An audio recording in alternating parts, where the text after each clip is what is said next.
Swargate ST स्थानकात अत्याचार प्रकरणात आरोपी दत्तात्रय गाडेला न्यायालयीन कोठडी सुनावण्यात आली आहे। दत्तात्रय गाडेला आता 26 मार्च पर्यंत न्यायालयीन कोठडी सुनावण्यात आलेली आहे। 26 मार्चला आरोपीला पुन्हा हजर करण्याचे आदेश देखील न्यायालयाने दिलेत। तर स्वारगेट मधील खरं तर अत्याचार प्रकरणात महत्त्वाची मोठी अपडेट समोर येते। आरोपी दत्तात्रय गाडेला न्यायालयीन कोठडी सुनावण्यात आलेली आहे। महत्त्वाचं म्हणजे दत्तात्रय गाडेला 26 मार्च पर्यंत न्यायालयीन कोठडी सुनावण्यात आली आहे। या संदर्भात अधिक माहिती जाणून घेऊयात। आमचे प्रतिनिधी चंद्रशेखर भांगे आपल्या सोबत जोडले गेलेत।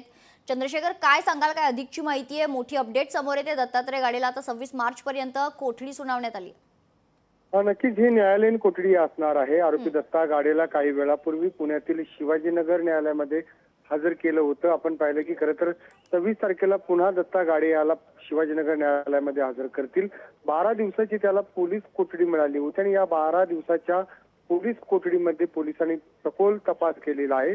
परंतु दत्ता गाडे याचा मोबाईल जो आहे तो अद्याप पोलिसांना त्या ठिकाणी मिळालेला नाही। खरं तर दत्ता गाडे याची 2 दिवसाची पोलीस कोठडी जी आहे ती अबाधित ठेवण्यात आलेली आहे। पोलीस केव्हाही ती 2 दिवसाची पोलीस कोठडी घेऊ शकतील आणि या सगळ्या अटी शर्तीवरती दत्ता गाडे याची येरवडा कारागृहामध्ये आता रवानगी करण्यात आलेली आहे।